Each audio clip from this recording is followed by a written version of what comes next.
মুরগি দিয়া মাটির নিচে আলু পাক করবো। আলুটা কুষ্টিয়া থেকে আমার মা ওই দিছে, আর সেই আলুটাই আজকে শুক্রবার দিন রান্না করবো। হ্যালো এভরিওয়ান, আসসালামু আলাইকুম। সবাই কেমন আছেন? আপনাদের বোন ভালো আছে। প্রতিদিনের মতন একটা ভিডিও নিয়ে হাজির হয়ে গেলাম। আর আজকে দুপুরে রান্না, আজকে শুক্রবার দিন, তাই রান্নার আয়োজন করতেছি। এখন বাজে 2টা 2:30 বেজে গেছে, তাই এখন রান্না করি। গ্যাস নাই যেহেতু, এখানে এখন মাখাই বসাই দেবো কক মুরগিটা। এখানে পেঁয়াজ দিছি আর কক মুরগিটা দিয়ে দিতে আসি। তারপর আমি কী কী মশলা দেই সেটাই আপনাদের সাথে শেয়ার করব। প্রতিদিনের মতনই আমি যে মশলাগুলো দেই সব প্রথমেই দেখাই দিছি। এখানে আমি আলুটাও কাইটা নিছি, কাইটা ভিজাই রাখছি, না কালো হয়ে যাবে। আর মাংসটা সসপ্যানে নিয়ে নিছি।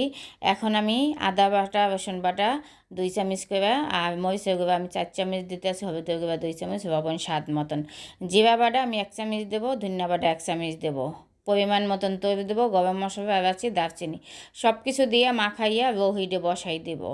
রোহিডে বসাই দিলে আস্তে আস্তে হইতে থাকবে মাংসটা।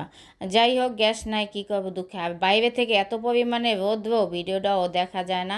আমাদের এই সাইডটা দিয়ে রাত্রে ওই দুপুরের দিকে অনেক রোদ আসে, তাই এখন এই যে লাইট জ্বালানো, কিন্তু কিন্তু বোঝা যাচ্ছে না। যাই হোক, এখন মাংসটাও মাখাই নিছি আমি সুন্দর করে, আড়াই বসাই দিছি, এখন ডাইকা দিব। আর এই দেখেন 2:30 বাজে গেছে দুপুর। এখন আমি এই যে ডাল সিদ্ধ করে কোনো রকম থেকে দিছি, এখন গুড়টা বাগার দেবো। যাই হোক, গ্যাস এখন আস্তে আস্তে একটু একটু করে। আর মাংসটা এই দেখেন সুন্দর মতন কিন্তু কষানো হইতে আছে। আমি 2 কষানো দিছি, আর সাথে কিন্তু আমি একটু পেঁপে দিয়ে দিছি মাংসটা তাড়াতাড়ি সিদ্ধ হওয়ার জন্য, যেহেতু কক মুরগি। আর যদি প্রেশার কুকারে দেই, প্রেশার কুকারে হচ্ছে এই মাংসটি আটবে না, আলু যেহেতু দেবো, আর এই আলু দিয়ে তাড়াতাড়ি সিদ্ধ হয়ে যায় প্রেশার কুকারে দেওয়া। আমি আজকে এই আলু দিয়ে কিন্তু আমার এই কক মুরগিটা কিন্তু খুবই পছন্দ, তাই সব সময় আমার বোনের জামাই কিন্তু কুষ্টিয়া থেকে এই আলুটি আইনা দেয়। আমি কখন আলু সহজে কিনি না, এই কুষ্টিয়ার আলুগুলো নেই খাই। আর এত পরিমাণে মজা, আমার মাওয়ার হাতের আলু সব সময় আমাকে আইনা দেয়। আর এই কক মুরগি দিয়ে কিন্তু এই মাটির আলুগুলো অনেক মজা। এই দেখেন মাংসটা কষানো হয়ে গেছে, এখন কিন্তু আলুটাও দিয়ে দিতে আসি। আলুটা দেখতে কত সুন্দর সাদা, এই সাদা আলু খাইতে অনেক মজা, মোমের মতন। লাল যেইটা একটু লালসা লালসা হয় ওইটা সিদ্ধ হয় না, ওটা একটু শক্ত থাকে। আর এই সাদা আলুটা খাইতেও মজা। আর এখানে ভাতও ওই যে হইতে আছে, আর এই মাংসটা হয়ে গেছে দেখেন, অসাধারণ কিন্তু। এখন আমি দেখতে আছি আবের মধ্যে হয়ে যাবে। তারপর হাতের শাহি মশলাটা দিয়ে আমি 2 চামচ নামাবো।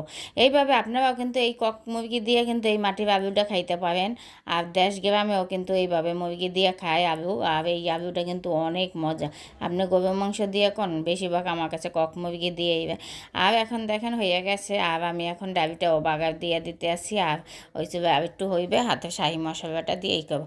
এখন এভাবে কী করবো, আর এই দেখেন হয়ে গেছে, এখন হাতে শাহি মশলাটা দিব, দিয়েই নামাই ফেলবো। আর আলু বেশি, আরও একটু বেশি সিদ্ধ করতে গেলে, আলু একদম গলে গেছে, আলুটা এত সাদা না, সাদা আলু তাড়াতাড়ি সিদ্ধ হয়ে যায়। 2 চামচ আমি দিয়ে দিতেছি হাতে শাহি মশলা। আপনারাও কিন্তু এইভাবে রান্না করবেন, নতুন আপুরা ভাইয়ারা যদি। আর আমার ভিডিওটা যদি ভালো লাগে একটু শেয়ার করে দেবেন, কমেন্টে জানাইবেন আজকে কক মুরগি দিয়ে রান্না কেমন। এখন আমি খাবো, এই যে সব রেডি করে নিয়েছি দেখেন, অসাধারণ কিন্তু খাবার। আর দেখতে কত সুন্দর দেখায়। সাথে আমি ডাল নিছি, ভাজি নিছি, আর আচার নিছি জলপই। এইটা দিয়ে খাইতে যে কী পরিমাণে মজা। এখন গরম ভাত, সাথে মুরগি, এই যে সুন্দর করে আমার যেগুলো পছন্দ। আমার এই কক মুরগির হাড্ডি বেশি পছন্দ। সাথে আমি চামড়া নেব, গলা নেব, পাও নেব, মাথা নেব, এইগুলো আমার খুবই পছন্দ। সাথে আমি রানও নিয়ে নিছি। আর এইটি খাইতে আমার বসে বসে চাবাইতে কিন্তু অনেক মজা। এই কার কার এই কক মুরগির চামড়া হাড্ডি উড্ডি পছন্দ, কমেন্টে কিন্তু জানাইতে পারেন। আমার তো অনেক পছন্দ। আর কালারটা দেখেন অসাধারণ হয়েছে, খাইতে সেই মজা হয়েছে। সবাই কিন্তু অবশ্যই এভাবে রান্না করে খাইবেন। এখন তো আমি আলুর সিজন শেষ, এখন তো আরও সামনের বছর এভাবে খাইবেন।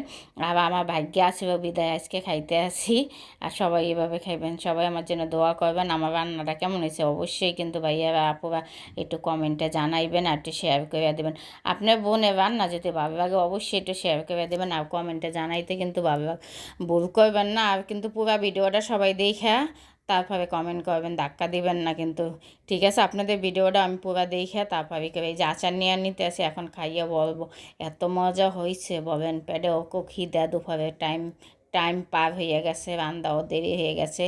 যাই হোক, এখন খাইয়ে নিতে আসি অসাধারণভাবে। আর এই দেখেন কত কিছু নিয়ে খাইতে আসি। এভাবে আমার মতন সবাই কিন্তু মজা করে খাইবেন। সবাই ভালো থাকেন, আমার মায়ের জন্য দোয়া করবেন। সবাই ভালো থাকুক, আর আমার সকল কুষ্টিয়া ভাই বোনদের জন্য দোয়া ও ভালোবাসা।